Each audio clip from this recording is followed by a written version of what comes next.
Alright, hello guys, this is my video on home self-defense. I do apologize, I'm hoping this is recording from my actual Bluetooth set rather than from the mic on the phone, but if it doesn't, I do apologize, but I'm not a professional YouTuber, so just having a bit of fun with all of this. And I was thinking about doing a bit of martial arts self-defense videos for a while, even though I don't look like the guy who might know anything about this. And recent conversation with Mr. Icy Mike from Heart to Hurt on his channel, kind of where he was talking about home self-defense. And I said, look, it's easier for me to make a video than to try and write everything down that I think about it. So let's start talking a bit about your home self-defense and the kind of tools you might use might or should, and probably going to be better if you're to use those tools rather than trying to kind of come up with some big scary thing. So thing number one, unless you're a very well-trained fighter, in a self-defense situation, you are more likely to use the tools which you think are least dangerous. And bear with me, because there is actual understanding for this, which there's been an experiment which was done in over 100 years ago now, actually, in the country which used to be called Prussia. Not Russia, but Prussia, and then it turned into a big German empire and modern day Germany. And they had very well trained troops who could shoot really well. And what they did is they made an experiment. They made kind of a line of material which would represent enemy troops. And they would get their troops, like 100 people, to shoot, and then they would count how many bullet holes there were in that material, which would generally represent them actually hitting their opponents, right? Actually shooting them down, hurting them or killing them. Then what happened, they had a battle, and they took those same people and they would do the math on how many people they shot and killed on their particular part of the battlefield, and compared it to the numbers which they did in the experiment where they were not shooting people. And it turned out that it was like something like 30 times less of the actual hit. So like if they would have shot 500 rounds at a piece of material, piece of cloth, which would represent the enemy, and they will get a hit rate of something like 450 times, while they'll be lucky to get like 50 times in a battle, probably a lot less. So it's like some, and this comes with the fact that most of the people are subconsciously not set up to hurt another person. And unless you kind of prepared yourself like you would do when you go into the ring, where you understand that, look, you're not actually fighting for your life, and you're not actually hurting the person to the point where you're intentionally trying to put them in a hospital. Well, you do, but you're trying to win the fight rather than intentionally hurt them. Then most of the people are not mentally prepared to use the tools that they perceived will actually kill another person. Right? And I know it's many guys will say, hey, I'm a motherfucking hero. Pardon my French. I can do it. I will take them all out, and there are people who can do it. No problems asked. But they are a minority. So for the majority of people, like I live in Germany, I lived in UK, I lived in France, So obviously I lived in the countries where people don't have access to guns. Some people live in the countries where they have access to guns for self-defense.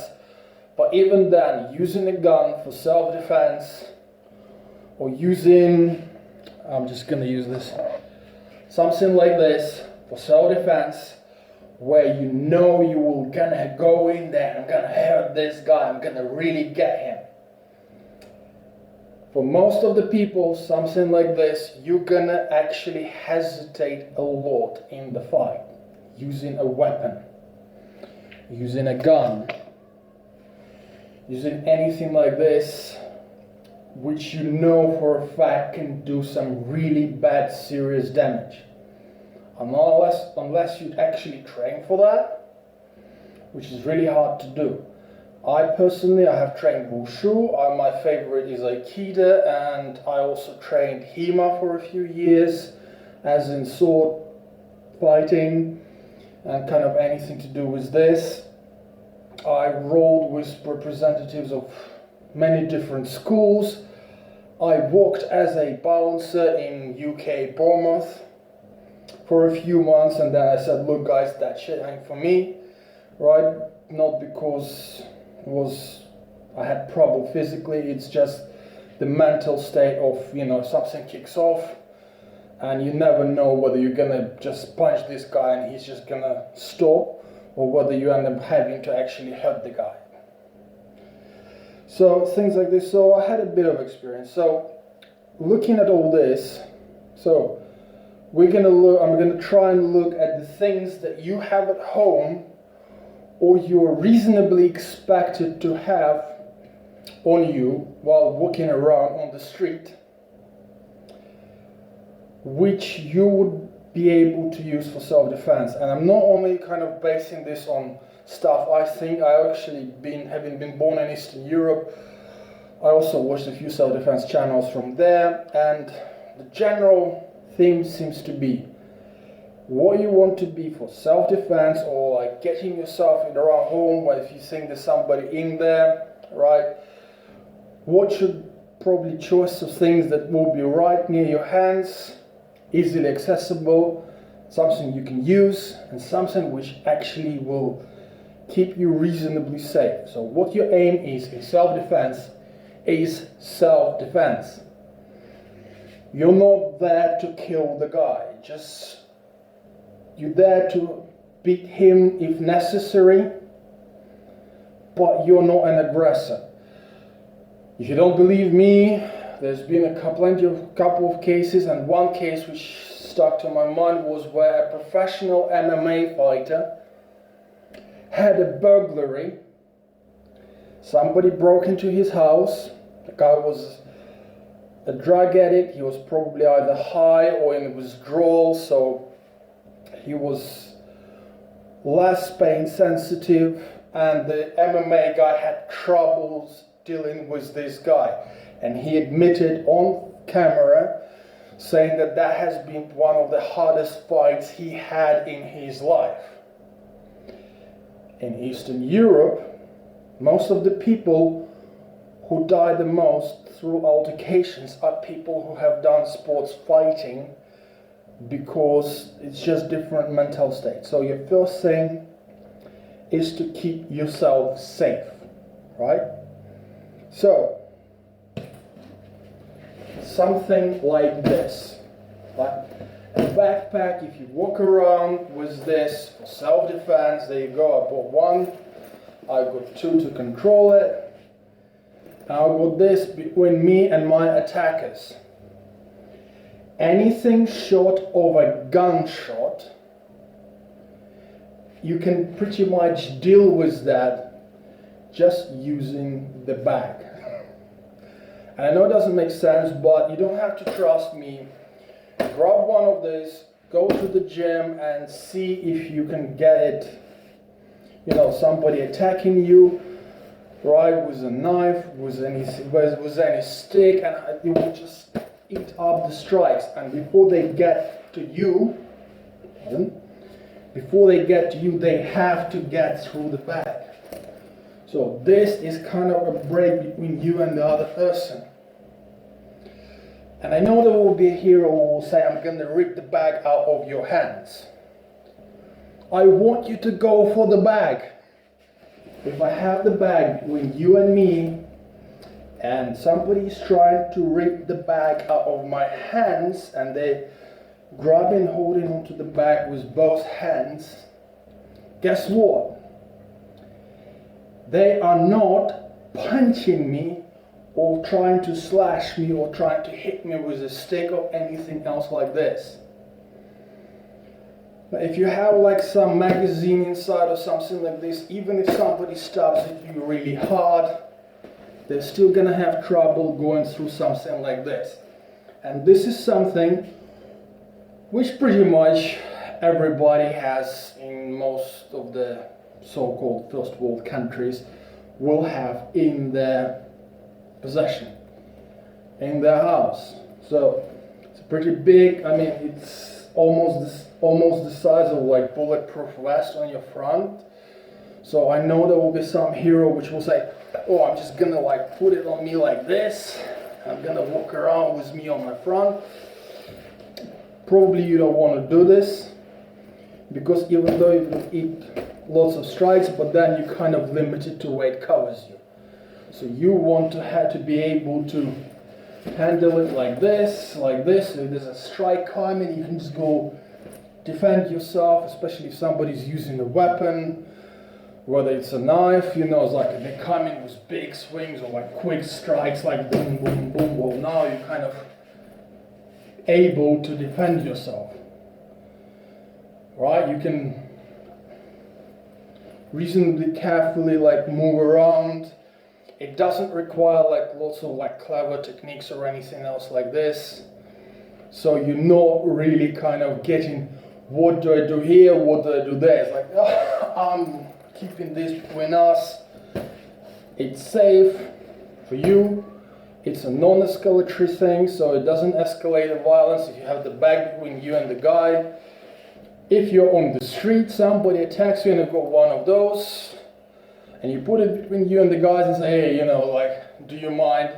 And they go for the bag, you can leave the bag and run away. Right? So, something you can use with a conjunction with a bag, something which is generally people feel is safe, is a pen. And I know people can say, oh, you probably watch too much John Wick movies. Well, I knew about use of pen for self-defense for quite a while, from 1980s, 1990s. Again, it's not something which will do a lot of damage, but if you strike it in, it actually hurts. And you will probably have it lying on your desk, lying all everywhere around your house. I mean, I know I've got a few dozen of those. If you have a bag which you can use as a shield, and you have a pen simply coming in, it's fast, it's not going to do lots of damage, so you're not going to end up in jail because you used the weapon. Right, and it's very hard to take away from you. It's just stabbing, just kind of what they call a shock weapon. So it doesn't do damage as such, but, you know, grab someone and run like this over their forehead, they're gonna fucking notice. Poke them somewhere near their eye, they're gonna notice, and they'll be like, hey, I have to take things slightly differently now. And again, we're talking about the 95% of the cases. There's always that 5% where they're gonna fuck you up no matter what. And again, one thing is like I say, it's a small, simple things which you can use straight away. But if you don't have a bag, there's one thing which is most of the people now have in their homes, which this, something like this, a laptop. Again, you can handle that easily. It's always available to you, right? And again, you can use it just as a shield.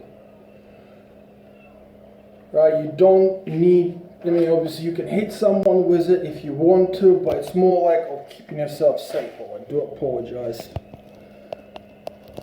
My camera decided to go down. Okay, so again, simple again, something like a pen. If you don't have a pen handy, and you have long hair like me, or you live with a female lady, something like this. It's small, it's easy to handle. If you keep it in your hand and you do punch them with a fist, it kind of keeps your hand a bit more steady. But one thing is something like this, just slash it across someone's face. It's kind of painful, it's shocking, but it's not doing much damage. It just gives you the time to get away. So yeah, one thing you've got to do is, advice from British police, and probably any other police, if you've got somebody in your house, probably the first best thing to do is try to get out of the house as safely and quickly as possible. But again, something like this, right? I've already covered, you see, having a big knife. Let's say you're more likely to stumble with that, you know, you're more likely to lose that knife because you're less likely to use it. If you do want to use like something like this, is you're probably going to be better off using something like this. Just wrap them around your knuckles. Again, if you can get something as a shield, and then you can just use those to hit someone. Hard case, you probably can stab someone, you're hardly going to kill them, it's not overly sharp. You can do some damage, but again, you know, but it's hard, and when it sits in your hand here, it just simply hurts. You know, you're not gonna kill them or anything like this, but it safe, helps you to kind of fight them away without putting yourself at risk.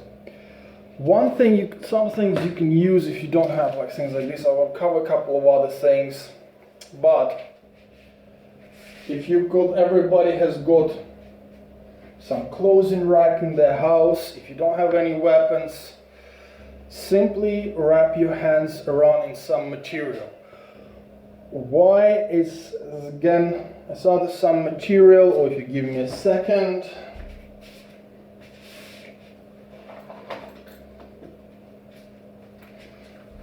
If you got access to a leather belt, there's two ways of using it. The one I would probably suggest is, again, wrap it around your hand like this, if you can, and you can use it not so much even for attack, but for defense. Again, if somebody has like a weapon, you can, most likely it's going to be a knife or something short. They hardly ever going to walk around with like a big bat or something like this. But it will be something short so you can block it. And again, a knife, something like this, you can use this and it will defend you. Right? And again, it's a simple thing, and people will say that I'm making shit up. The alternative to this, you can find, in historical European martial arts, there is a thing which is got generally two names. Mostly it's known as a fist buckler or a knuckle buckler. Most of the time it's fist buckler, I believe. And it's a little piece of metal which is just around your fist. You hold it by a little stick, it pumps up, and it's just this, just that. It's been used to defend from swords, knives, rapiers. So there's quite a few situations where people will use one of those and a sword, and they'd use that to defend from a sword. It's something small, you know, it's easy to handle, and it's kind of just keeps you safe from that impact. So it helps you from not have your arm cut off. It's not that it's going to keep you absolutely safe from having slices or something like this. But again, you're trying to defend yourself. You're not trying to win the fight. You're trying to find a way to get out, right? You're trying to kind of be, if your family is getting out of your house, then you're just the kind of person who are there to hopefully kind of something happens, you can just defend long enough for your family to get away. It's not to prove that you're the bigger fighter, bigger man. Right? If you are going to use a knife, probably the best solution is to have something small like this. Again, this is not something which people will consider too dangerous, even though the professionals will explain to you how dangerous it can be, but in many people's minds, a knife like this is not that dangerous. You are more likely to use it if somebody attacks you than a big shiny knife like the ones they mentioned in Lock, Stock and Two Smoking Barrels. Alright? Something like this, just holding it like this, you don't even have to slice someone up, just use this part of a knife to just jam it into them, just make it hurt. If you've got some defense on yourself, like whether it's a bag, I mean it can be a pillow for all I care, right? But it will be there, which just jam it, right? And again, you can slice it. It's short, it's not gonna do as much damage. Mostly people, if they use it, they'll probably like try and stab, but probably they're more likely to slice with it. But this side is just kind of jab it. And again, it's small. Mentally, you're more likely to use it. One of the things, just a second, is I've got a small magazine. But if you have no weapon, but you have a magazine lying around, you can go Jason Bourne on them and just roll it up. And again, people say, you watch too many movies.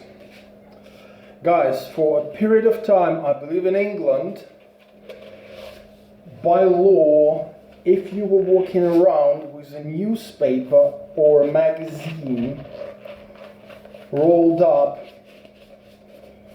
in a tight bunch like this, you could actually not just be stopped by a police, but also arrested for walking around with a weapon. So a baton like this would be considered a weapon because, again, paper rolled in, it's pretty hard. It's not as damaging as having like something heavy like a hammer in your fist. So if you've got a hammer, you're not as likely to put in a full whack than you're going to do with this one. It just doesn't feel that dangerous to you. And for self-defense, remember, you are the kind of, most of the people are not the attacking type. So you have to consider that psychology of how likely am I to use that as a weapon. And you are less likely to use a hammer because you will understand how heavy and dangerous it is, and there will be the subconscious part of you which is going to make you either miss or not put in as much power in the strike, and you're more likely to just piss somebody off, and then you're more likely to give them the weapon back. So they're very likely, they've been more experienced in this kind of survival fighting, you're more likely to use the weapon and have that weapon used against you. Remember that. Something like this, just mentally will not think it's as dangerous, but it's a shock weapon, and if it hits someone on the head, it still hurts, it still gets them distracted, it still gets them to go, well, it sees how bad is it gonna hurt me. This side, landing on someone, it still hurts. And you've got something which keeps your fist in place if you simply decide to whack one in. Again, what are the things you have available? Most of the people now who have PCs, give me a second, we're probably gonna have one of those, a wireless keyboard. Again, nobody will think about it as a big weapon, but as something which is gonna keep a shield, but then again easily changeable into kind of weapon with which you can whack someone without worrying about like, hey, am I gonna actually kill him? Again, it's something for self-defense, and defense here is the main word. It's not about winning every fight, it's about surviving the fight and getting the fuck out. Alright? Pardon my French again. So now, obviously we're gonna go into some of the things people have in England. They would have a cricket bat. In US they will have a baseball bat. If you're somebody who did HEMA, you will have maybe something like this, easily available somewhere. Okay, not everybody gonna have a plastic copy of a sword to chase the robbers away. Right? I did HEMA. Right? And one other option, which is another sword I have next to my door, which is I'm probably going to use this one for further demonstration. This one is a bokan, so it's a copy of a Japanese katana, to training one. As you can see, it has been heavily used in the past. Sometimes I still do some practice swings and stuff like this. So, if you have a long weapon, many people think that like in this one I'm gonna make it more look like a baseball bat, which is narrow side here, heavy here, and they're gonna do this. And again, not the smartest of ideas. Why? These weapons, for somebody who has been in a couple of fights, they will generally have some basic idea how to get that weapon either from you or actually keep themselves reasonably safe. In a self-defense scenario, it's a bad idea. Another thing is obviously, most of the people, like I say, you're probably not going to swing it as hard as you think you would. So the way you swing it to practice a strike or to like hit the ball if it's a baseball bat, it's probably not going to be the same. Probably going to be that swing is going to be much harder than the one you'd use against the person. And again, we're talking about psychology. Most of the humans are not conditioned to hurt other humans. Okay, this is why humanity have survived so fucking far. But there is a thing to using long weapons which very few people appreciated. And if you're talking about swords, people who did HEMA or any kind of sword fighting, there is a technique which is called half swording. And if you use something like this with a long weapon, it's probably one of the ways, again, good ways to keep yourself safe. And essentially you call here and here, and you use it either as a shield of sorts, so if somebody's coming at you with a weapon, or just kind of throwing strikes, you can just kind of create that wall which they have to struggle with.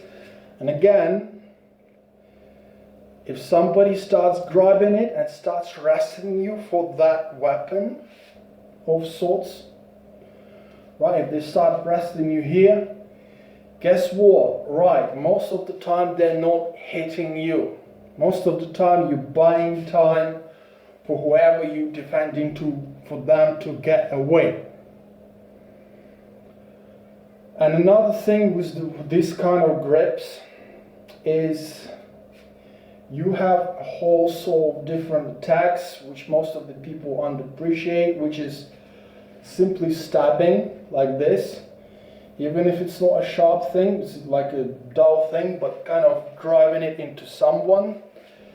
People, again, they don't see it as a big damaging move, but it's actually something which is going to hurt them, and you're going to go like, okay, cool, I have to slow down or whatever. If somebody grabs you and you have an opportunity, people who did HEMA, they will know that you can use a handle, for example, this side to strike. If they're handing you here, you can do this, you can do this. You can simply just walk around, just kind of angle them somewhere. I have my background in Aikido, so again, if somebody grabs me here, there's plenty of bad Aikido habits I have, which is simply just step away and let them fall through. But again, it's like, this is gonna defend you probably like this, it's gonna defend you more than by having it and swinging it at someone. Remember, mentally, most of us are not conditioned. Unless you're like very well trained athlete who fights from day to day, you are not conditioned to hurt another person. You will hesitate. You will struggle. So you want something between you and them. Right? Whether it's a piece of cloth, whether it's a pillow, whether it's something like this, which defends you. Right? And one more thing, I generally say, which is good to probably learn for self-defense, and which probably going to go against anything which is taught to you by people who do modern martial arts. And that is, if you have yourself, if you got yourself protected, so if you have a bag between you, if you have something wrapped around your hand which you can use for defense to soften the blows and things like this, and you need to attack but you don't have any weapon, right? One thing is learn to do open palm strikes. And I don't mean the strikes which people tend to see in the movies where somebody goes blah blah blah blah blah blah blah, or just big slaps. No. It's a technique which is taught in Aikido, which I've learned originally from Wushu while we were sparring with each other, and basically one of the ways we did from keeping the damage to the lowest part. And then it became like very evident in some of the Aikido techniques, and it's a very simple technique. Okay, I'm gonna turn it to face the wall.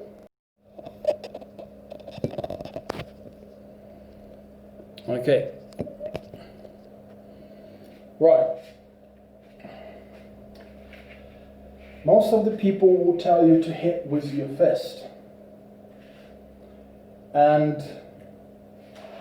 I have seen some videos which were made by modern martial artists who would tell, hey, if somebody broke my hand with their face and they knocked them out, it's okay. In self-defense situation, the last thing you want is having a broken arm. Why? In my personal experience, which involved a lot of running away from people trying to attack me, which did involve having somebody pulling a knife on me, and having been young and stupid, I actually managed to fight them off. That was once, and I've got my lesson, and after that I preferred to run away. And they were young and stupid, so they allowed me to fight them off. So but it's still scary and stuff like this. But most of the times, in self-defense situations which do not involve one-on-one fight, so where somebody burgled in your house, whether somebody's caught up with you on the street, there's never just one person. Okay, not gonna say never, but in 90% of the situations, in my experience, It will be more than one person. So, hitting them with your fist is not the best solution, and risking your hand broken, because then you got nothing to fight with. So the strike you want to learn, I'm going to show you. It's similar. So imagine if you're fighting, punching with your fist, but now instead of the fist, make sure that this part of your open palm lands on them. And again, you don't have to trust me, but there's another guy who did Aikido, which is very famous, Rockers, and he had a video with a British gentleman who made recommendations and made training manuals for bounces and things like this, and this is the strike he recommended as well. So, despite my back history, that's the strike which is recommended by a guy who was a bouncer for many years, and then he wrote manuals for bouncers, training bouncers and security guards. And this is the strike. So you can do this. So your cross, you can do hook, you can do overhead, but learning to strike with these hands, part of your hand. Why? Because simple. Come up to the wall, if you're brave enough, and see how hard you can hit with your fist. It feels very, very hard because our fist hurts. There's lots of things to hurt in there. And then simply try to repeat that same power with this strike. So, and the same power, the power which makes my fist hurt on your palm, you're not gonna even feel it. So again, it feels safe. You don't feel like you're doing the damage when you actually do. So you're more likely to put that power strike in there. Again, think about the stuff I talked about in the beginning. It's not about just learning the techniques.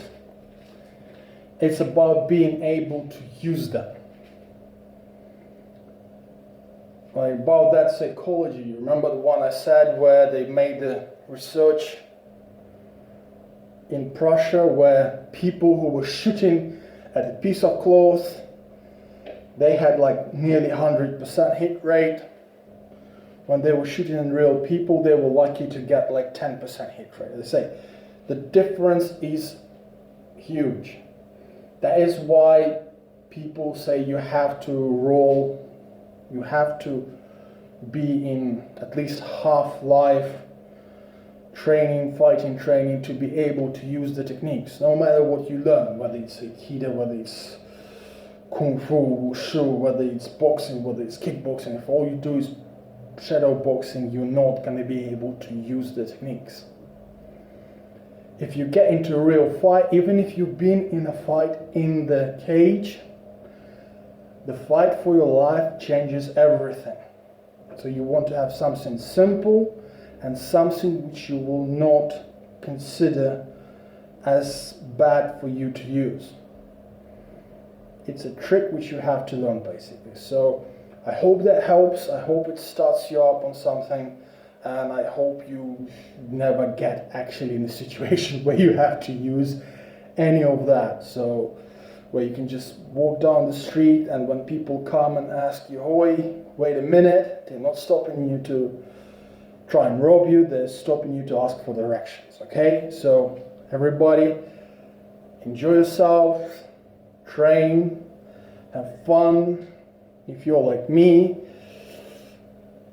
with a bit of extra weight, just enjoy yourself, still go on training, have fun, learn things, learn about all the new great stuff, all the old great stuff, combine things and have a good, healthy life. Thank you very much. Bye.